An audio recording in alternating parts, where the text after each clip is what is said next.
इमरान खान साहब, जो अनवर बेग साहब ने फरमाया, फैक्चुअली इसको हम किसी हद तक ठीक मान सकते हैं कि असल ताकत अभी भी एग्जीक्यूशन की वो जरदारी साहब के पास है जब तक वो मौजूद हैं, और बिलावल साहब बज़ाहिरन चेयरमैन है। लेकिन क्या बिलावल साहब को माफ़ी दी जा सकती है जो कुछ सिंध में इस वक्त हो रहा है, ये कह के कि चूंकि वो तो सिर्फ डमी चेयरमैन है पीपल्स पार्टी के, भाई सारे जो जलसे वो कर रहे हैं, एस्टैब्लिशमेंट को वो ललकार रहे हैं, हुकूमत को वो ललकार रहे हैं, मोबिलाइजेशन वो कर रहे हैं, इतने बड़े बड़े स्टेटमेंट्स बयानात वो दे रहे हैं, सबके साथ हेड ऑन हेड वो हो रहे हैं, और पॉलिटिक्स को ड्राइव वो करना चाहते हैं, तो उनको उनके ऊपर कोई इल्जाम नहीं आएगा इस सारे सिनेरियो में जो कुछ हो रही है बर्बादी सिंध के अंदर, या जो पॉलिटिक्स की पीपल्स पार्टी की तबाही है?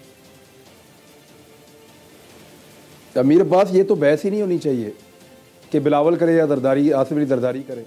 वो एक बाप है और एक बेटा है, दोनों करें, जो मर्जी करें, मिलके करें, कमरे में बैठ के मशवरा कर लेंगे क्या करना है, कैसे चलाना है। और बहस तो तब बनती है जब इनके खानदान से निकल के किसी दिन कमरुज़्ज़मान कायरा आए और वो आके लीड करना शुरू कर दे। किसी दिन आए वो खुर्शीद शाह, वो आके कहे नहीं मैं लीड कर रहा हूँ, आज के बाद मैं लीड करूँगा। खबर तब निकलेगी जब इनके घर से सियासत बाहर निकलेगी। ये सियासत भुट्टो खानदान से जरदारी खानदान में चली गई है, और उधर जो है वो ज़ियाउल हक साहब एक खानदान देकर गए, शरीफ खानदान, उनकी भी बाहर नहीं जा रही। मरियम नवाज का आज का स्टेटमेंट नहीं सुना आपने? क्या कहा उसने? कहा कि मिसाक जमहूरियत एक ज़बरदस्त चीज़ थी और मैं और बिलावल भुट्टो जरदारी इसको आगे। भाई मैं कौन भाई? यानी बिलावल भुट्टो जरदारी तो चलो उन्होंने चेयरमैन अनाउंस कर दिया ना अपनी पार्टी का। मरियम नवाज तो पार्टी को लीड नहीं कर रही, वो एक नायब सदर है, लेकिन शी इज सेइंग कि मैं करूंगी। इट मीन्स कि उनको ये कॉन्फिडेंस है, इन बच्चों को ये कॉन्फिडेंस है कि ये खानदान हम चलाएंगे, हमारा खानदान पाकिस्तान की सियासत चलाएगा।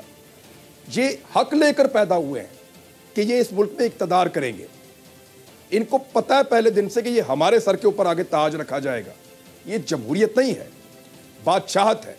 अब ये बहस से निकल जाना चाहिए कि जरदारी करेगा या जरदारी का बेटा करेगा, शरीफ करेगा या शरीफ की बेटी करेगी, कौन करेगा? भाई इनके बच्चे ही आने हैं। शाह महमूद कुरैशी का अपना बेटा इलेक्शन लड़वा दिया, वहां से जीत गया इलेक्शन।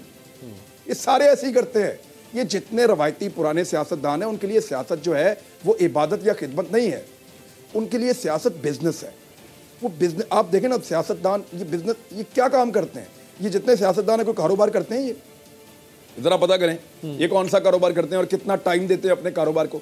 कोई टाइम, इनका सिर्फ कारोबार पॉलिटिक्स है।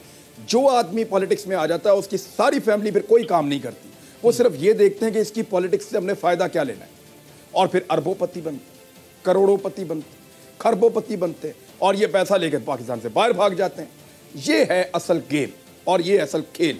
ये खेल में ना बार बार बेनकाब होते हैं। पाकिस्तान को हम क्यों कहते हैं थर्ड वर्ल्ड कंट्री? हम इसीलिए कहते हैं कि हमारी थर्ड क्लास किस्म की सोच है।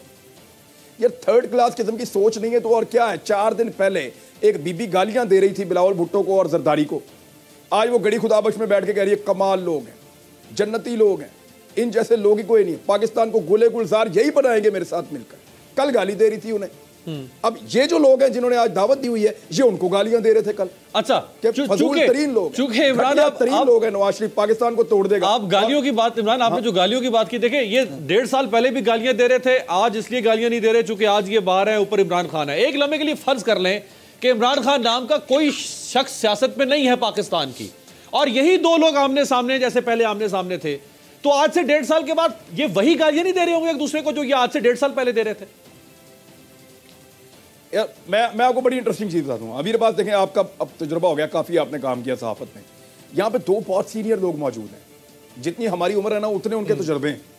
उनसे सिर्फ ये पूछें कि पाकिस्तान में वो कौन सी एक ऐसी हुकूमत है जिसको गिराने के लिए नवाज शरीफ ने साजिश ना की हो। जिस दिन से सियासत में आया ये नवाज शरीफ नाम का आदमी, जिस दिन से सियासत में आया, कोई पाकिस्तान की एक हुकूमत, एक हुकूमत बताए जिसको गिराने की इसने कोशिश ना की। एक बताएं, चाहे मिसाके जमहूरियत से पहले चाहे मिसाके जमहूरियत के बाद, बताएं, एक बताएं।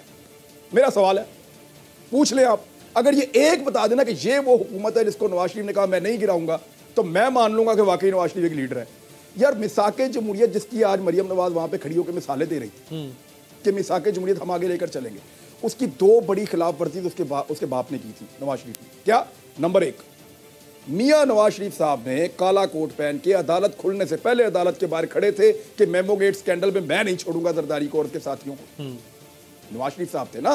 बिल्कुल। फिर दूसरी खिलाफ वर्जी, यूसुफ रजा गिलानी से इस्तीफे कौन मांगता रहा है? ये मिसाक जमहूरियत सिर्फ इसलिए कि तीसरा ना आ जाए।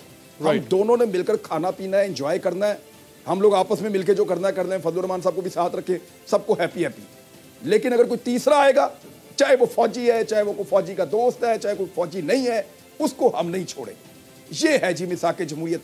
और ये जिंदा हो, जब ये आपस में इनमें से कोई इक़्तिदार में आएगा तब मिसाक जमहूरियत खत्म। कोई तीसरा आएगा तो फिर मिसाक जमहूरियत दोबारा शुरू। तो एग्जैक्टली वही हो रहा है। मरियम ने आज एक और बात की कि मुशर्रफ को कोई वापस लाने की बात नहीं कर। मरियम ने पूछा ना कि मुशर्रफ को वापस लाने की बात क्यों नहीं करते जो बेनजीर का कातिल है। तो वहां मरियम से किसी ने नहीं पूछा कि उसको भगाया किसने था।